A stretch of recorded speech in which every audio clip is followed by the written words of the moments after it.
Aujourd'hui il pleut, il y a du vent, ma caméra n'est pas waterproof et on est en alerte orage pendant 2 jours. Donc ce que je vous propose, c'est de rentrer au chaud à la maison. Moi je vais partir en balade sans vous pour une fois. Et on va voir ensemble 3 astuces pour occuper votre chien lorsqu'il fait moche dehors et qu'on ne peut pas le sortir comme on voudrait le faire en temps normal. Toi tu t'en fous de la pluie, hein?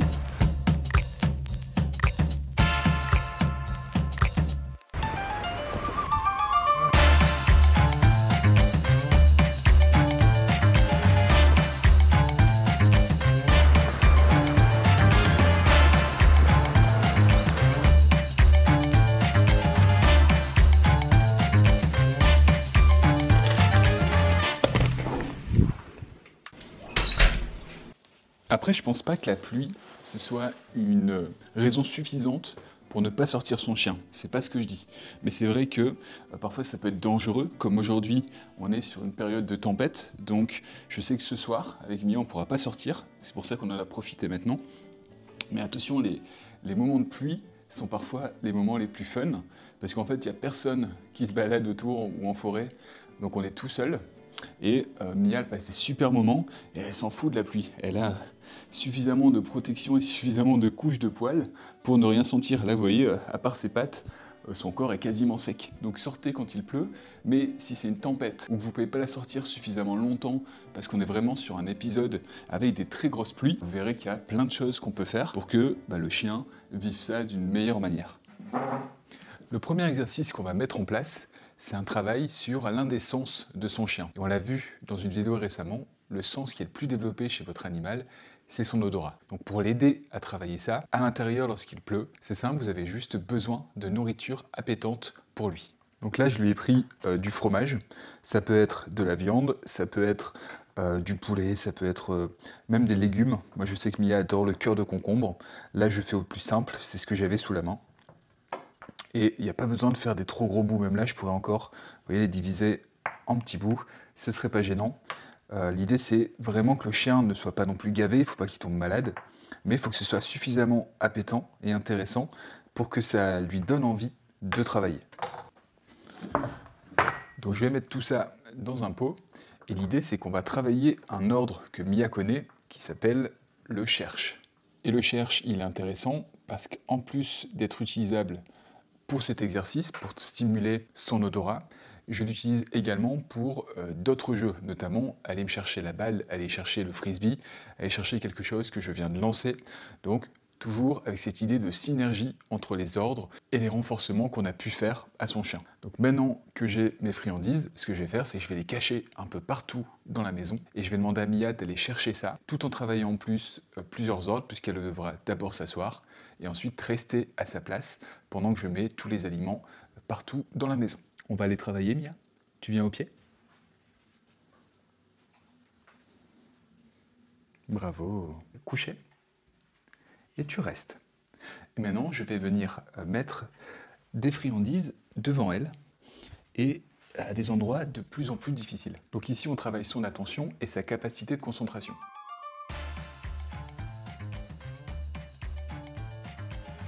Donc voilà, moi je vais cacher une bonne partie des friandises dans la pièce. Il ne faut pas que ce soit trop simple. N'hésitez pas à les mettre en hauteur, sur des chaises, sur des recoins de table. L'idée c'est vraiment de rendre ça suffisamment difficile et intéressant pour le stimuler. Pendant ce temps-là, Mia, elle est toujours occupée avec son ordre reste. Et maintenant je vais la libérer et lui demander de commencer ses recherches.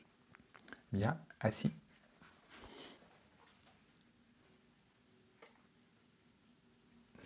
C'est bien mon chien.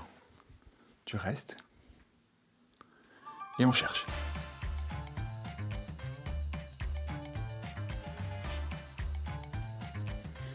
Donc là, c'est la partie qui devient intéressante parce qu'elle commence à utiliser son odorat et vous voyez qu'elle a trouvé une première récompense. La deuxième et une nouvelle.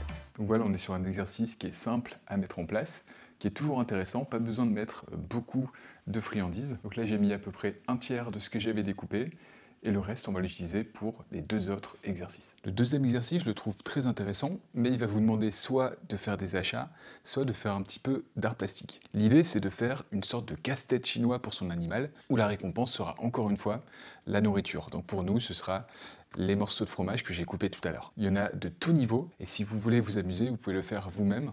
Le mien, c'est ma femme qui l'a réalisé. Donc vous allez venir mettre les récompenses dans plusieurs types d'exercices. Donc dans celui-ci, Mia va devoir soulever le couvercle à l'aide de cette ficelle pour récupérer le fromage que je viens de mettre à l'intérieur. Dans les verres, pour récupérer au fond du verre les récompenses. Vous pouvez aussi alterner avec d'autres types de récompenses, des plus ou moins appétantes. D'habitude, je mets aussi des biscrocs ou des éducs, mais là, j'en avais pas aujourd'hui, donc ce sera du fromage. Mais je sais qu'elle adore ça. Ici, vous voyez, elle va le sentir par en dessous. Donc elle va devoir se débrouiller pour enlever ce coffre-là. Ici, pareil, elle va devoir soulever. Ça, c'est intéressant aussi, c'est vous cacher en fait à l'intérieur ou au-dessus des morceaux de récompense. C'est assez compliqué pour eux de récupérer là-dedans. Et ça l'occupe souvent pendant plusieurs dizaines de minutes. Ça, pareil, exercice assez simple. On en met dans ces petits bouts-là. Hop. N'hésitez pas à mettre des petits morceaux aussi, hein. Là-dedans, même chose. Hop. Et voilà. Donc maintenant, c'est à Mia de travailler. Et cherche.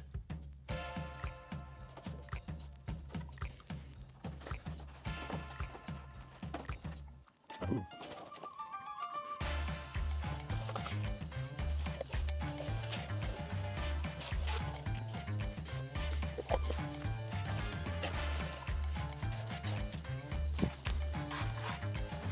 Vous voyez qu'elle commence à connaître l'exercice, à connaître les méthodes. Elle est un peu brusque et en plus l'appareil il commence à être abîmé. Mais vous voyez que c'est hyper sympa et là ça la fait travailler pendant une petite dizaine de minutes. Si c'était un nouvel exercice, ça prendrait encore plus de temps et ça l'aide à travailler intellectuellement. Et le dernier exercice, vous le connaissez, c'est le clicker. Le clicker qui va nous permettre soit de renforcer un comportement, donc un ordre qu'on lui a déjà appris, ou alors de modeler un nouveau comportement pour créer un nouvel ordre. Mia, elle en connaît déjà quelques-uns, mais j'aimerais bien sur cette chaîne vous montrer comment j'apprends des nouveaux tours, des nouveaux ordres à Mia.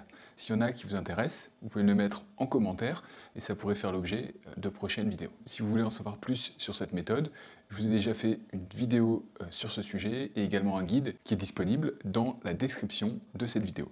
Nous, on va attaquer notre séance de clicker. Donc vous voyez qu'il y a plein de méthodes pour que votre chien ne s'ennuie pas à la maison lorsqu'il pleut dehors. Ça demande d'être un petit peu inventif, mais c'est vachement important si vous voulez que votre chien soit équilibré et bien dans sa tête. Et je vous dis à bientôt pour la prochaine vidéo. On attaque? Tu viens au pied?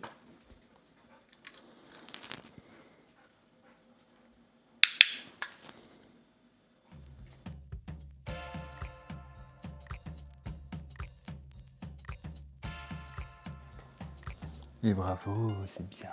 Et surtout, n'oublie pas de féliciter à la fin.